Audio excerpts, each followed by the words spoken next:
আজ আমার বড় আনন্দের দিন। আজ আমার বড় ছেলে শ্রীরামের রাজ্যাভিষেক। সারা অযোধ্যা নগরী আজ উৎসবে মেতে উঠেছে। সমস্ত প্রজামণ্ডলীর চোখের মনি হবে না, রাম অযোধ্যার রাজা হবে না। রাজা হবে আমার পুত্র ভরত। মিজরানী কইকেয়ী, এ কি বলছো তুমি? ঠিকই বলছি মহারাজ। বড় রানী কৌশল্যার পুত্র রাম নয়, এই অযোধ্যার রাজা হওয়ার যোগ্য আমার পুত্র ভরত। অসম্ভব মেজরানী, এখন আর তা হয় না। কারণ সারা অযোধ্যা নগরীতে ঘোষণা হয়ে গেছে যে আজকের শুভ লগ্নে হবে শ্রীরামচন্দ্রের রাজ্যাভিষেক। তাছাড়া তুমি তো সানন্দের এর প্রতি দায়বদ্ধ এক রাজার নিষ্ঠুর রাজাদেশ। মহারাজ, মহারাজ, আপনি একে আদেশ দিচ্ছেন? এই উৎসব অনুষ্ঠান বন্ধ কেন মহারাজ? আমি আমি আমি যে বড়ই নিরুপায় বড় রানী কৌশল্যা, আমি যে বড়ই নিরুপায়। নিরুপায়? কি হলো মহারাজ? কি এমন ঘটলো? আচ্ছা, আমার রাম কি আপনার চরণে কোনো অপরাধ করেছে? না না না না বড় রানী কৌশল্যা, রাম কোনো অন্যায় করেনি। চিরনিষ্কলঙ্ক বৎসরের জন্য নির্বাসন। মহারাজ, না না না, এ হয় না, এ হতে পারে না। রানী, বড় রানী, ওঠো বড় রানী, শান্ত হও। মহারাজ, মহারাজ, সর্বনাশ হয়ে গেছে মহারাজ। দিদি, বড় দিদি, সর্বনাশ হয়ে গেছে বড় দিদি। কি হয়েছে ছোট রানী? তুমি তুমি তো অস্থির কেন? মহারাজ, মেজ দিদিকে দেওয়া আপনার প্রতিশ্রুতির কথা যেই মাত্র রাম শুনেছে, সেই মুহূর্তে তার সব রাজবীর পরিত্যাগ করে ভিখারির বেশে বনে যেতে প্রস্তুত হয়েছে মহারাজ। না না না না, এ হতে পারে না। আমি আমি প্রতিশ্রুতি ভঙ্গ করে চিরকাল নরকের যন্ত্রণা ভোগ করব। তবুও আমার নয়নের মণি রামকে আমি কোথাও যেতে দেব না। না না না, তা হয় না পিতা, তা হয় না। রাম, রাম পুত্র মোর, একি বেশ তোর। ওরে ওরে, খুলে ফেলোই তোর ভিখারির বেশ। আমি আমি যে আর সহ্য করতে পারছি না বাবা। তা হয় না মাতা, তা আর হয় না। কেন কেন হয় না পুত্র? আমি তো এখনো রাজা, অযোধ্যাপতি রাজা দশরথ। আমি তো তোমাকে এই বনবাসের বেশ পরিধান করে বনবাসে যাওয়ার হুকুম দিইনি। ঠিকই তো রাম, মহারাজের হুকুম বিনা কেন তুমি বনবাসে চলেছ? আমি জানি ছোট মাতা, স্নেহময়ী পিতা কোনোদিন এই আদেশ আমায় দেবেন না। তবু আমি তো পুত্র, পিতার সত্য ধর্ম রক্ষা করা পুত্রের কর্তব্য। না, এ কি জানো কি, তুমি এই বেশে কোথায় যাবে? আমিও তোমার সঙ্গে বনবাসে যাবো রঘুমণি। ঈশ্বর, এই মর্মান্তিক দৃশ্য দেখার জন্য কেন কেন এখনো আমাকে বাঁচিয়ে রাখলে প্রভু? কেন এখনো আমাকে বাঁচিয়ে রাখলে? অবুঝ হয় না মাগো, তুমি যে রাজার নন্দিনী, রাজপুত্রের ঘরণী, তোমার কি এই বেশ সাজে? যাও যাও মা, অন্তঃপুরে যাও, বেশ পরিবর্তন করো।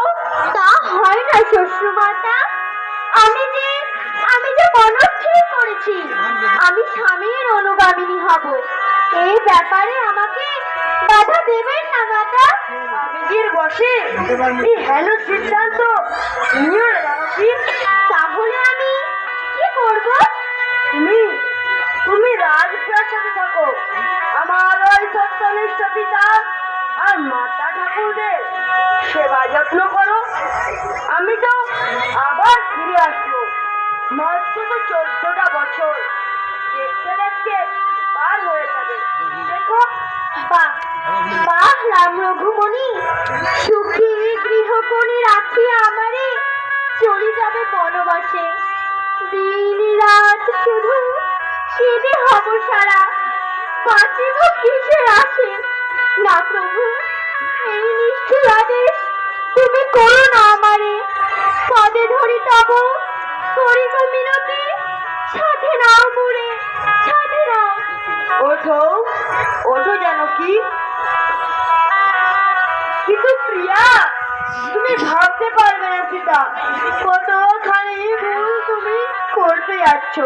জীবনের সব ভুল আমি তোমার চরণে ফুল হয়ে উৎসর্গ করে দেব না। পথে কত বাধা আসবে, কত না জানি বিপদ আপদ আসবে। স্বয়ং বিপদ ভঞ্জন যার সাথে থাকবে, কিসের ভয় তার প্রভু। দাদা, মনে মনে আমাকে ছেড়ে তোমরা কোথায় চলেছ? আমিও তোমার সাথে বনবাসে যাব। লক্ষণ, লক্ষণ, তুই আবার কোথায় যাবি বাবা? মা, মা গো, তুমি আমায় অনুমতি দাও মা। আমি দাদা এবং বৌদিমণির সাথে অনুগমন করব। লক্ষণ, লক্ষণ, ওরে পুত্র মোর, তুইও তুইও ছেড়ে যাবি আমাকে?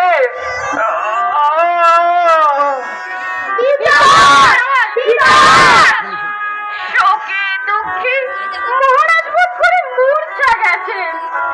বাবা লক্ষণ, তুই আমার একমাত্র পুত্র। জেদের বসে তুই যদি রামের সঙ্গে বনে চলে যাও, তাহলে তাহলে আমি কি নিয়ে বাঁচবো বাবা? তোর কি গর্ভধারিণী মায়ের প্রতি কোনো কর্তব্য নেই বাবা? মা, মা গো, তোমার সব অনুভব সত্য, কিন্তু মা গো, তুমি তো জানো আমি যে ছোটবেলা থেকে দাদা রামের অনুচর। রাম বিহনে আমি যে বাঁচবো না মা। পিতৃ সত্য পালনের জন্য অনতিরাম বন বনান্তরে ঘুরে বেড়াবে, আর আমি এই রাজপ্রাসাদে বসে নিরাপদ আশ্রয়ে রাজভোগ খাবো। এ আদেশ তুমি করো না জননী, এ আদেশ তুমি করো না। বধূমাতা সীতা, পিতৃ সত্য পালনের জন্য আমার নারী ছেড়াধন শ্রীরামচন্দ্র 14 বছরের জন্য বনে চলে যাচ্ছে। গর্ভধারিণী মা হয়েও পাশানে বুক বেঁধে এই আঘাত হয়তো আমি সহ্য করে নেব, কিন্তু তুমি না থাকলে এই অযোধ্যা নগরীর মহা অকল্যাণ হবে মা। তাই তোমার কাছে সারা অযোধ্যা রাজ্যের হয়ে আমি অনুরোধ করছি, তুমি যেও না মা, তুমি যেও না। মা, মা গো, আমাকে আমাকে এরকম করে অপরাধী করো না মা। পিতৃগৃহে আমার কোনো মা ছিল না। মায়ের ভালোবাসা, মায়ের স্নেহ সবই আমি পেয়েছি এখানে এসে। আপনার শ্রীচরণে আশ্রয় পেয়ে আপনার মনে কোনো দুঃখ আমি দিতে চাই না মা। কিন্তু কিন্তু মা গো, আপনি তো আমায় শিখিয়েছিলেন নারীর জীবনে প্রতি পরম গুরু, প্রতিদিনা সতীর জীবন অর্থহীন। আপনি তো শিখিয়েছিলেন স্বামীর সঙ্গে গাছতলায় বাস রাজপ্রাসাদ বাসের সমান। তাই তাই দূর থেকে আপনার শ্রীচরণে আমি মাথা গুঁজে প্রার্থনা করছি, আমাকে আমাকে স্বামী সঙ্গ ত্যাগের আদেশ আপনি দেবেন না মা। এই আদেশ আপনি দেবেন না। মা, মা গো, ছোট মা, এবার আমাদের বিদায় দাও মা। কেঁদো না মা, কেঁদো না। তোমাদের অশ্রু জলে আমাদের যাত্রা পথ পিছল করে দিও না। তোমাদেরকে যে এখন প্রকৃত রাজরানী হতে হবে মা। আমি লক্ষণ রাজ্য ছেড়ে চলে যাচ্ছি। ভাই ধরো মামা বাড়িতে আছে, পিতা শোকে দুঃখে অসুস্থ। এই অবস্থায় রাজ্যের হাল যে তোমাদেরই ধরতে হবে মা। প্রজাদের মঙ্গল অমঙ্গল সবচেয়ে তোমাদেরই হাতে মা, তোমাদেরই হাতে। অসুস্থ পিতাকে তোমরা দেখো মা। আমাদের মেজ মা কইকি মাতাকে তোমরা ভুল বোঝো না। আমাদের এই নির্বাসনে ওনার কোনো দোষ নেই, সবই নিয়তির বিধান। নিয়তির নিয়ম লঙ্ঘন করার শব্দ কারণে মা, কারণে। আসি মা, প্রণাম প্রণাম প্রণাম।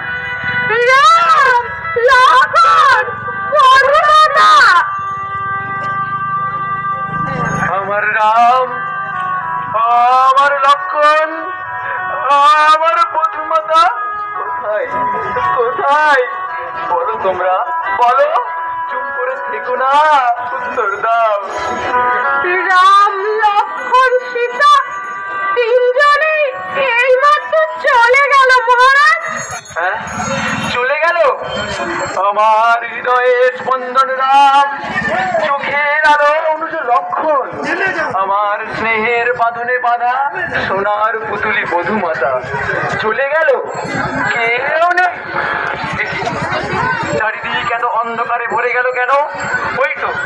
ওই তো নিশুতি কালো কালো অন্ধকারে আমার রাম চলেছে অগ্রে, পশ্চাতে পশ্চাতে লক্ষণ, মধ্যিখানে অযোধ্যার কুললক্ষ্মী। ওরে ওরে, তোরা ফিরে আয়, ফিরে আয় এই শূন্য বুকে, ফিরে আয়।